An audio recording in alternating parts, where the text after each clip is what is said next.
¿Qué tal? Soy Charlie Mesa de AEDI. El día de hoy te estamos compartiendo un entrenamiento que dio Rhonda Hinrichs de North Point Partners. Ella es la directora de servicios para los partners, para los aliados de North Point en Estados Unidos. Y este entrenamiento que les vamos a compartir habla sobre voluntariado, esa necesidad, esa Coca-Cola en el desierto que todos andamos buscando en este momento en la iglesia híbrida porque estamos a punto de regresar, pero no tenemos suficientes voluntarios. Y ella nos va a compartir una serie de tips, una serie de experiencias, de ideas, de cosas que han probado ellos o inclusive ideas que están teniendo sobre cómo ganar voluntarios, sobre cómo entrenar voluntarios o preparar y sobre cómo retener los voluntarios. Tanta necesidad que tenemos nosotros en estos momentos. Este entrenamiento ya lo dio hace unos días al equipo de iglesias aliadas en Europa y en Inglaterra, sí, y Australia. Y lo hemos conseguido para poder compartirlos a ustedes en estos días. Esperamos que los disfrutes. Si te interesa saber sobre cómo ser aliados, cómo aprender sobre este modelo de iglesias que busca alcanzar a la gente que nadie está alcanzando en este momento, o cómo crear una iglesia irresistible, que no solamente es voluntariado, sino en cualquier otras áreas, puedes contactarnos para poder tener una conversación contigo y tu equipo a info@edi.al. Dale like, compártelo si te gusta y espero que lo disfrutes.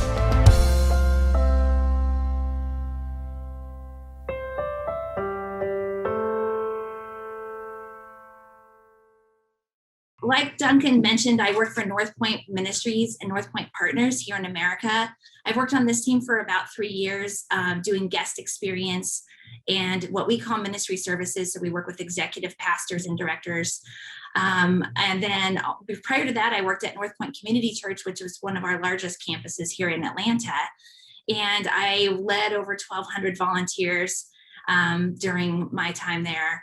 And prior to that, I was at a partner church in Colorado Springs. And so I also led a bunch of volunteers. So I've led different volunteers, team sizes from 20 volunteers all the way to 1,200 and everything in between. So I know the pain of trying to figure out how to gain and figure out where are those volunteers. And so, and in no time, there's been no time like this coming out of the pandemic when we're all feeling the pain of trying to figure out where are these volunteers? It's, now we're starting to open up our churches, and a lot of our volunteers have decided to retire or have gone MIA, or maybe they just really enjoy watching church from their couch.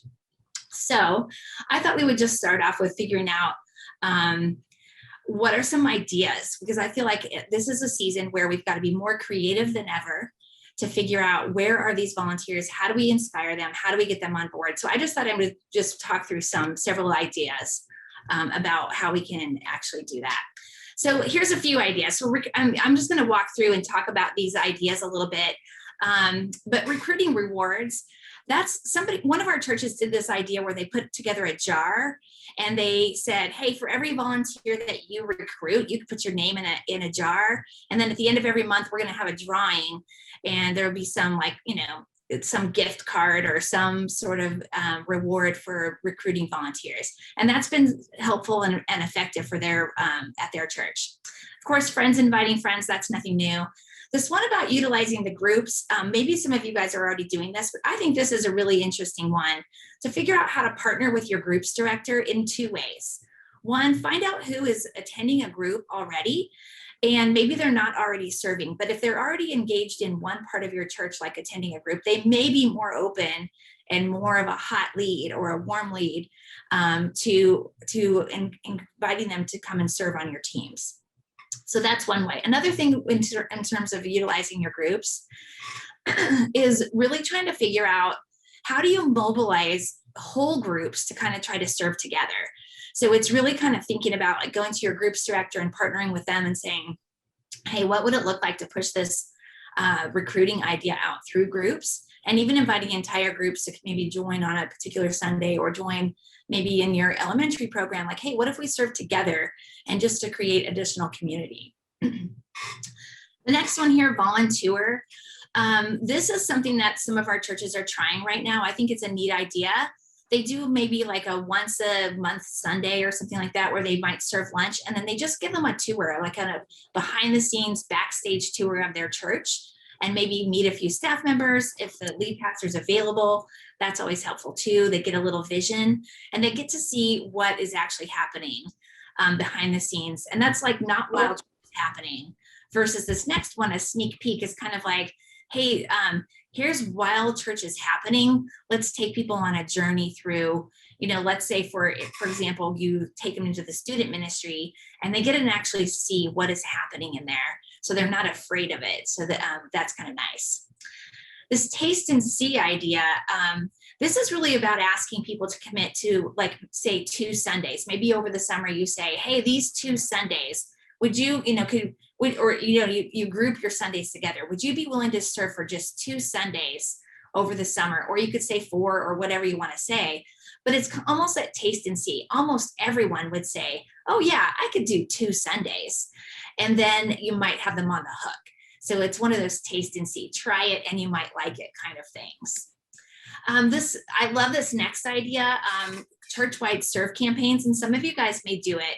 This, if you can see this little logo at the bottom, this difference maker, this is a campaign that our church did pre-pandemic to kind of just, create this team feel. And we had a message around it. Like we went all out. Every volunteer who served, whether they were serving that day or not, was given one of these difference maker t-shirts. And so there was just a visual when you walked into the building. It's like, why is everybody wearing these difference maker t-shirts and how do I get one? And so it's like, again, whether you were serving or not, so there was like a sea of t-shirts all wearing the same thing. And then they would do different things like, hey, if you want to sign up today, we'll give you one of these difference maker t-shirts. Or if you sign up today, we'll give you like a magnet and you'll get your difference maker t-shirt when you come to orientation or something like that. So just kind of a big idea of a whole church-wide campaign.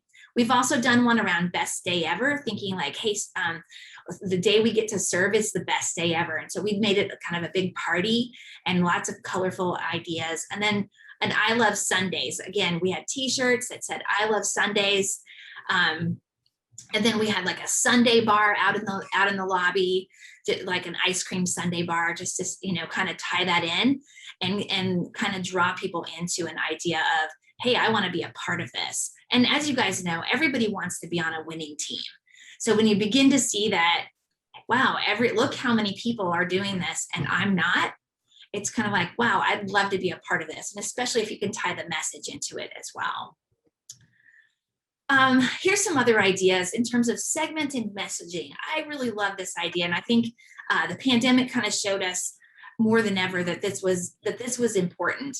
And that was one of those things, as you reached out to your volunteer teams and found out, like maybe you surveyed them to find out, hey, are they ready to come back? And some were ready and some weren't. And some said, I'm not coming back at all. And some said, I'm not coming back until masks are no longer required, or I'll only come back when the vaccine is widely distributed. So whatever they told you, you almost drop those people into a category where now you can do targeted messaging for their need or their felt need. And so rather than sending a message to recruit to all volunteers, if they already told you that I'm not ready to come back until XYZ, then you put them in that category, but you just keep communicating to them in the way that they would want to be communicated to. So you're not making an ask yet, you're just staying in connection. Stay in relationship with those volunteers, maybe sharing vision, but you're not making any asks. And then as their category, changes when masks are no longer required, for example, then you can say, hey, I noticed this is, this happened. Are you ready to come back now? So you actually do some targeted messaging there. Student impact is all about getting your high schoolers involved. If your high school ministry lands on a time that is different than your main services, it's a great opportunity to recruit some of those students to say, hey, would you be willing to serve at the Sunday morning, for example, if your student ministry, for example, is like a Sunday night or a Wednesday night or something like that. It's a great opportunity to get them, and especially if they can bring a friend. High schoolers want to be with their friends, so recruiting them together is a really great ask. This leader ask, again, this one's nothing super new, but what I love about this is it's engaging your staff as well as your key volunteer leaders and saying, hey, I'm making not just would you recruit? But I'm asking every leader to contribute 2 names. If they can give us 2 names, then the volunteer coordinator or whoever's going to follow up with them can make all those asks directly, but asking everybody on staff and everybody that's a leader to just provide 2 names of people that they know that aren't serving somewhere yet. And then, kind of create almost a drip campaign to try to reach them through some emails in different ways.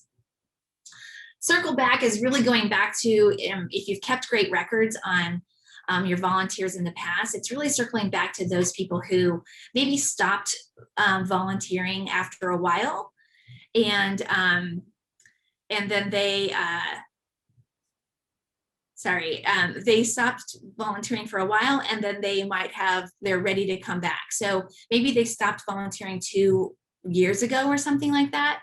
Then maybe they're ready to come back because you have a need and everything. The database, the giving database, again, this is similar to the group's idea, but it's working with your financial person at your church to figure out, hey, again, if they're giving, they're probably more engaged than you think.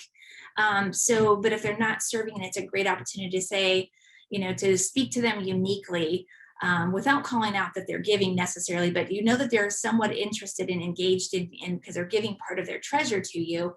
Maybe they would also be willing to give part of their time to you. This next one, combining teams. This is just kind of creatively taking the 50,000 foot view of your teams and saying, what can be combined? What is essential?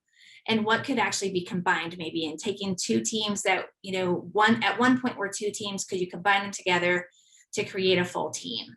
And that might be reducing some roles and responsibilities. It's making sure, obviously that doesn't work super well in student or children's ministry when you have ratios, but it might work well for your guest experience teams and maybe your parking team and things like that, to be able to combine roles and responsibilities to be able to stretch those volunteers a little bit further. Or in some cases, you might have volunteers on a schedule of every month, and you might consider going to every other week and casting the vision around why this is so important for right now.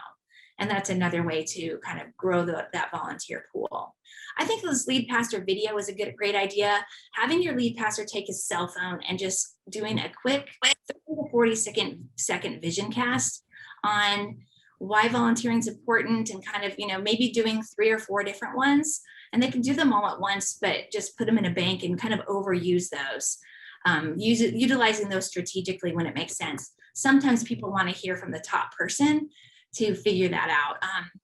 And then another thing is social media. You'll see on this first little picture that difference maker t-shirt is on this guy. This is actually a video that one of our partner churches created, and he just talks about his experience. And I think this is a great idea, is doing a little video from a current volunteer who's loving what they're doing, where he talks about being afraid to sign up to serve, and then how he got involved, and a little bit about his training. And he talks about the training so easily, but he just a small amount of time, but he basically is just saying, hey, they made it easy. I didn't know what I was doing. I didn't come experienced, and they taught me how to do it. So he talks a little bit about that. And then these other 2 pictures that you see here, you'll see the one that says culture builder at the top. This is kind of a campaign that one church has rolled out in terms of they just highlight a person or a family that's serving, and then they put it on their social, and they always have a link to, if you would like to become a culture builder, you can find the link in our bio or different things like that. So they have this whole campaign around being a culture builder in their church. So, and this is probably my favorite idea. I don't know if anybody has heard about these Instagram influencers, but big companies are paying a lot of money to these sometimes teenagers who are coming up with, and they're opening boxes on social media, and they're getting paid an enormous amount of money for just creating a following and then opening these boxes, talking about the product, and getting people to purchase. So if you think about that, the thing I love about this for the church is I don't know how to do this, and I haven't done this, but I think there is something there for churches to think about. And I think I can't wait till a church figures this out. And honestly, my generation of people are probably not going to be those influencers. So we really need to look at that younger generation. Maybe if there's a teenager even, or a 20-something person who could figure this out, I think, and that's going to take somebody who has a ton of creativity and is going to be able to give them a little bit of guidance, but a lot of freedom to figure this out. And I just think there's something to it. I listened to this podcast where there's this high school girl who in 3 months made over $1 million opening boxes on Instagram. So I know there's something to it. This is an emerging place and an emerging field. I just think that's our job as church leaders, to figure out how do we convert that from the business world to our church world, and what could we do with it? So if Duncan, if one of your churches or one of the leaders listening here gets to this, I would be so excited to hear about it, because I keep talking to our churches here about it, and I don't know how to do it, but I know somebody's going to figure this out, and I'm super excited about that. I mean, Rhonda, I think that's fantastic, because you just have to look through some of the Instagram accounts of people in your church, and you realize there are people like me that have about 4 followers. Yes. And then you get these other people that have 4,000 followers, and you think, how do they buy them? I mean, how do they do that? And if you can hunt out the ones that have lots of followers, therefore have a lot louder voice and a lot more influence, maybe they're the ones you can lean into to try and unbox a few things about volunteerism on your platform. It's a great idea. Absolutely. I think there's something to it. I'm excited about it.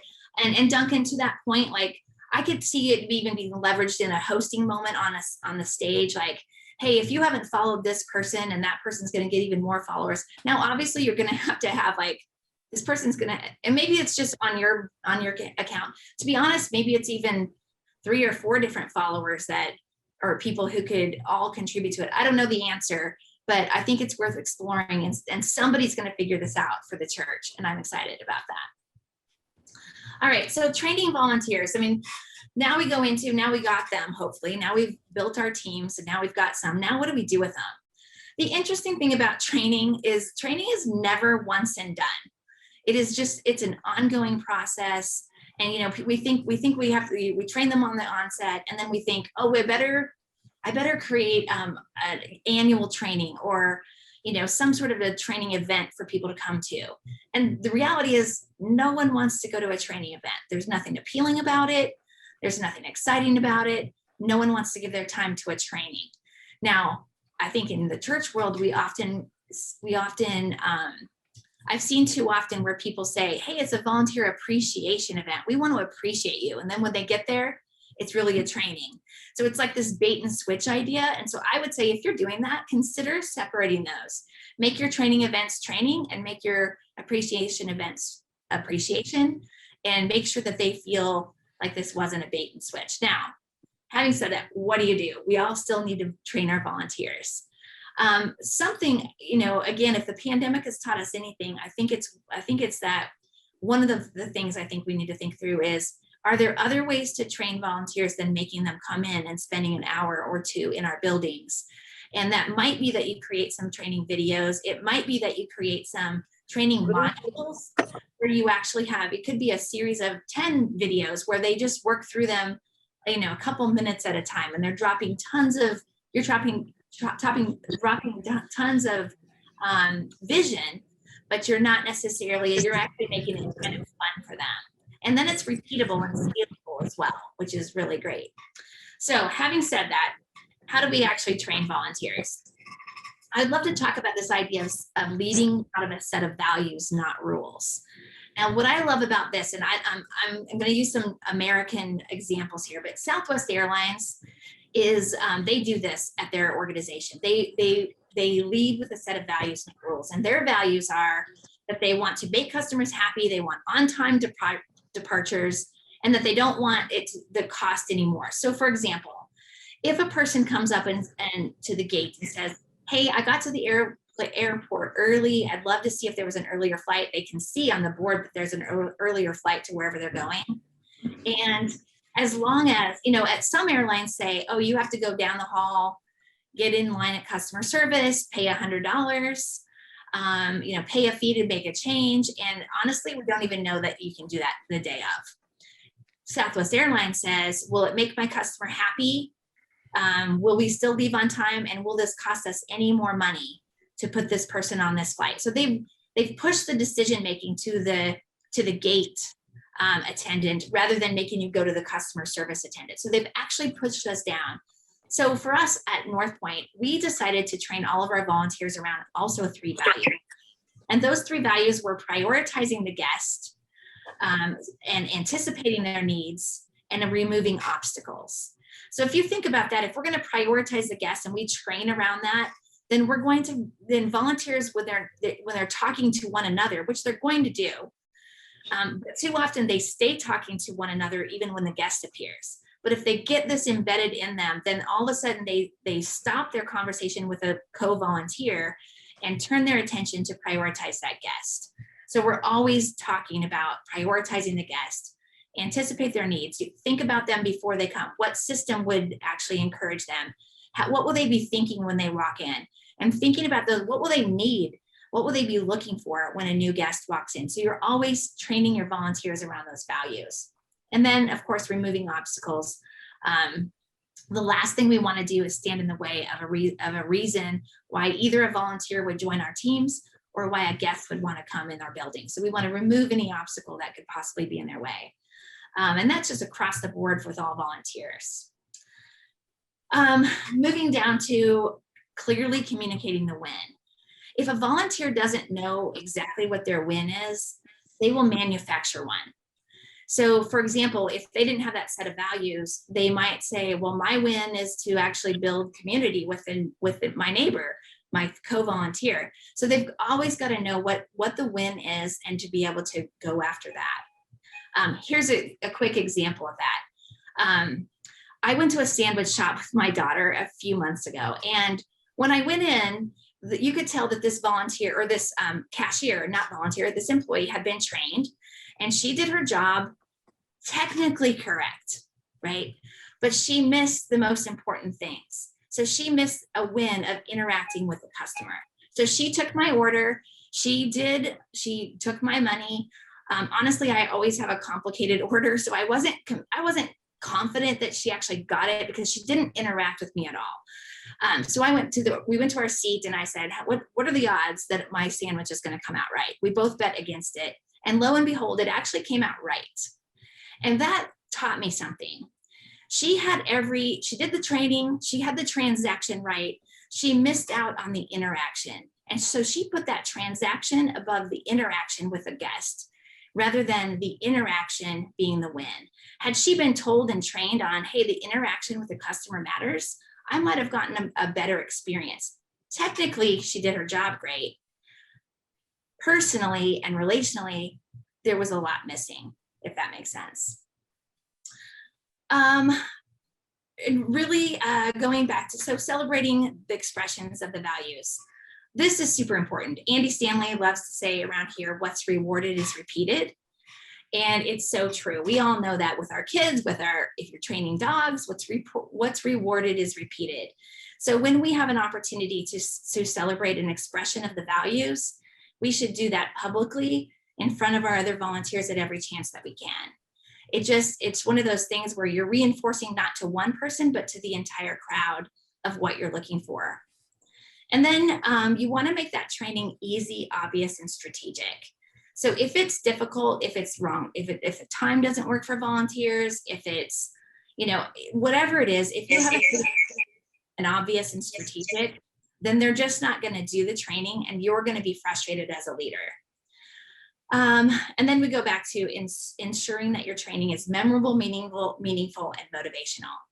No, again, like I said earlier, no one wants to go into a training. What training evokes? Boring and unnecessary, especially as a volunteer. You're kind of like, think about a guest service volunteer. They're sitting there probably thinking, you want to train me on how to welcome someone to your church or how to say hello? Like, no, we don't. We want to train you on our values, not necessarily the tasks, because they can figure out the task. If people get the values, they will figure out the what out of that.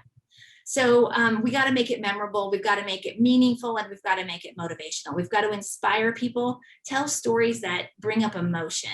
So, either make them laugh or make them, those stories that you hear when the hair stands on the edge of your skin. because it just touched you in some way. Those are the kinds of things that we're talking about, making it meaningful, making it motivational, and leaving them with a story that is memorable so that they are like, I can't wait to be a part of that. And maybe I can have one of those stories about me as well. Rhonda, I was sat in your church it must have been 2 or 3 years ago, learning from Bill Willits and his team about regroup. And he was talking about generosity and how showing kindness and showing generosity can be a thing that pulls people together. And we'd been in this session from early in the morning right through till, kind of 1 o'clock. It was a long day, lots of sessions. And then when Bill finished talking about it, he said, by the way, take a look to your right.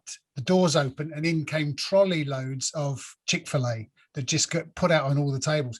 Talk about training becoming memorable and talk about being motivational. It wasn't just someone talking about how generosity can create a great experience. He was demonstrating it as well. So what do I remember about Regroup from 3 years ago? We got free Chick-fil-A for lunch, and it made me want to come back and be part of it again. So I totally agree. It doesn't have to be a flip chart in the corner of a room where you go and make your own coffee out of a jar at the back. Absolutely. Brilliant. Brilliant. Absolutely. And even if you make these into videos, again, you want to make them memorable. You want to make them fun, something funny. And honestly, one of the things that I've heard lately, actually more in the business world than the church world, but we can learn from that, is even if you're doing a training online, how can you make it memorable? Like you just said, Duncan, can you send something to their house ahead of time? Can you like surprise and delight them in a way? One of our churches actually does a box that you get in the mail, and like you don't get in the box is their name tag and a t-shirt and like all the things. And it's like this welcome, and you get this box in the mail and you're like, what are they sending me? And you open it up and you're like, wow. And it's nicely put together and all the things. So great point, Duncan. All right, so here's an interesting thing that I love, this idea of this bell curve. So if you think about a bell curve, a traditional bell curve, you have 20% of the people at the lower end, you have 20% of the people at the high end, and then you have, 60% in the middle. So the idea is like, so you can see on the left over there, we have number of volunteers, and on the bottom, a level of engagement, or you could even say, your best volunteers. If you think about who those best volunteers are, if you were to chart your volunteers on this graph, every individual volunteer, you'd have some on the low side where you're like, hey, if they didn't want to volunteer anymore, it would be okay because they don't do it right anyway, and they're not actually helping your brand. Then you have those ones on the high side, and you're like, how do we duplicate these people? How do we get more of those people? And how do I help infiltrate what they're doing into the remaining others? Then you have that middle section, that 60% of the people that are in the middle. And honestly, when you have a new volunteer that comes on board, you'll train them to the high side, right? And then they're going to drift to their natural place. And the natural tendency of human beings is to gravitate towards the masses. Well, look at this chart. Where are the masses? They're right in the middle. So that 60% in the middle, not doing exactly what you want them to do, or not fully embodying the vision of what you're hoping to. But now your masses are there, and the new volunteers are going to conform. Even though you trained them well, you did the right things on the front side, they're going to get on a team, and they're going to conform to probably towards the middle of that group. So what is our job as leaders? Our job as leaders is to do this. It's to shift that curve. I like to say right and tight. So if you look at it now, there's still going to be some on the low side, but you have fewer people on the low side of engagement or even, kind of their training level. Now you have more people on this high side. And so you've squished that curve right and tight. So now we'll look where your masses are. Your masses are more. And so if I'm going to join the team and I'm going to conform to the middle, my middle is now further over towards where I would love them to be. Now, how do you do that? In my opinion, it's all about leadership. Leadership is the difference there. And so making sure that you have the right leaders in place, one on your staff to lead the departments, but even your volunteer leaders, hand selecting those volunteer leaders and giving them, casting a lot of vision, helping, interviewing them ahead of time, knowing that that you're actually asking them to do a really important job. And I think at the end of this, I think Duncan's going to send out a leader guide that we put together from North Point that's really going to highlight how to do this. So that'll be a really good tool for you guys afterwards. All right, so now they're trained, and now so you got them to come on board, you've got them trained, and now you're thinking, how do I keep them? How do I keep volunteers engaged and excited about what we're doing? So I'm going to breeze through this pretty quickly, and we can talk about some questions in the end, and you guys can talk about this in your cohorts too of any of this. But here's how we do it in terms of retaining volunteers, and it's not perfect, but I'm sure there's more ideas. But you absolutely have to create systems that support your volunteers. Nobody likes to walk to a room that's disorganized. It just makes you feel like they weren't ready for you.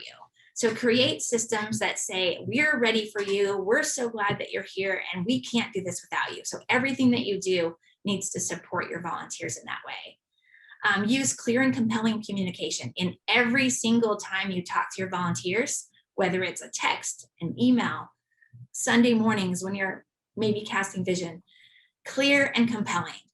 If it's not compelling, I'm probably not going to read it. So there's got to be, I like to do all my communication in, I call it a VIP strategy. So there's vision, information, and prayer. And so I'm always casting vision. Every time I'm in front of my volunteers, I'm casting some sort of vision, some nugget around those values that reminds them why we do what we do. Every single time.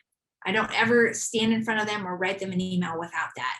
And then the information that they need to know, keep that short, because that's again the boring stuff, right? You need them to know something, but keep it short. Bullet points, things like that. And then at the end, make sure that they know that you're praying for them and that you would love to know their specific prayer request, and make that easy for them to submit, and then follow up and pray for those people. The next thing is to remove barriers. Just like we remove barriers for guests that are walking in, we want to remove any possible barrier of why a person would choose to not serve. And you might have to do some focus groups to find out why they're not serving. And then once you discover why, make sure you're removing those barriers. Here's one that I discovered when I was at North Point. I found out that, so our guest experience volunteers tended to trend on the older side. And I was trying to lower my median age of volunteers. And so how do I do that? Well, I needed some younger people, right? I needed some 20s and 30s and 40s to come and join my 50s and 60s and 70s who were already volunteering.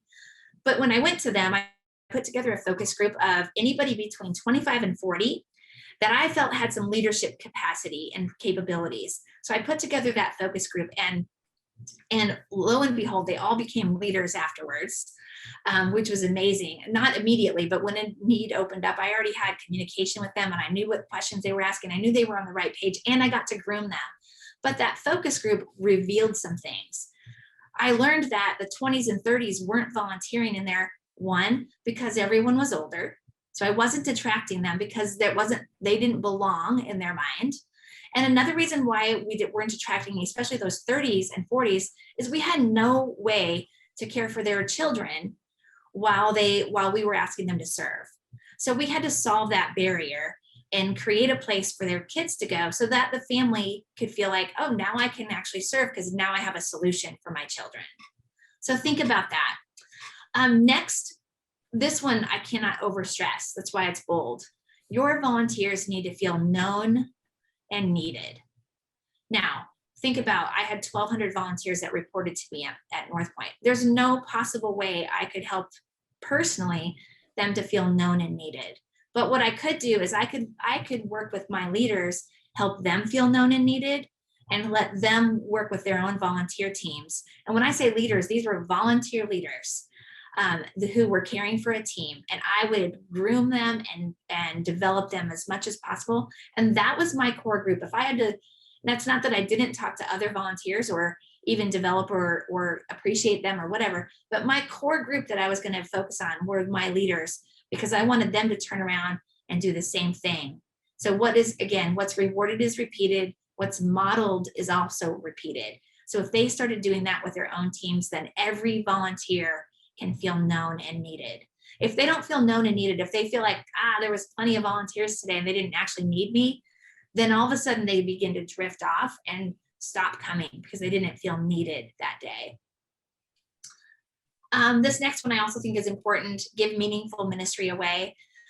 Too often we give our volunteers all kinds of tasks and leave it at that and say, here's your task list.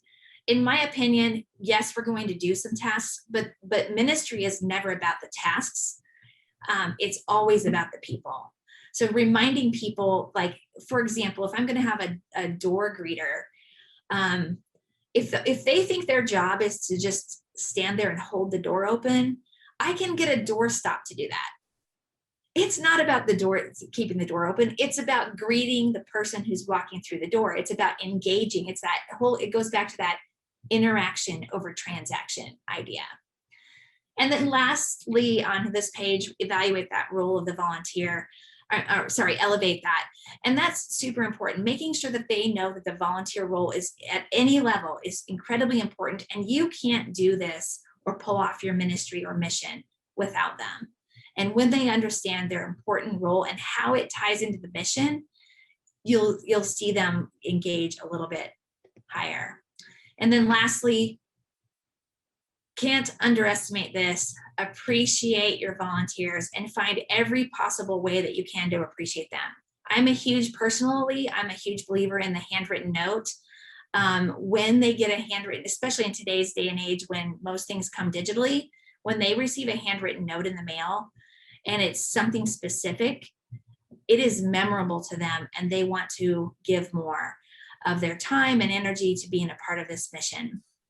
Now, one of the things that I think is interesting is, so I had a personal practice of every Monday morning, I would write a minimum of 5 cards. Every single Monday, 5 cards, oftentimes I would write more because I knew I was going to do that on Monday. Every Sunday, I was like jotting down notes. Who am I going to write to tomorrow? And being specific. And so oftentimes when you're aware of something, you would be amazed how many more come to the surface. But I would just spend my first part of Monday morning writing all those notes, dropped them in the mail, and forgot about them. The interesting thing was the following Sunday or several Sundays later, when I saw that volunteer again, they would come up and thank me for that note. And honestly, I would forget in a certain sense that I even sent it. It was so rhythmic for me, but it made the biggest deposits in the life of my volunteers. And then I think you need to think through, what are all the ways that you can appreciate your volunteers? It might be through a little gift of some sort occasionally. It might be through a volunteer appreciation event. But regardless, you want to make sure that you're appreciating them and saying thank you as often as you can so that they will want to come back. And that's it.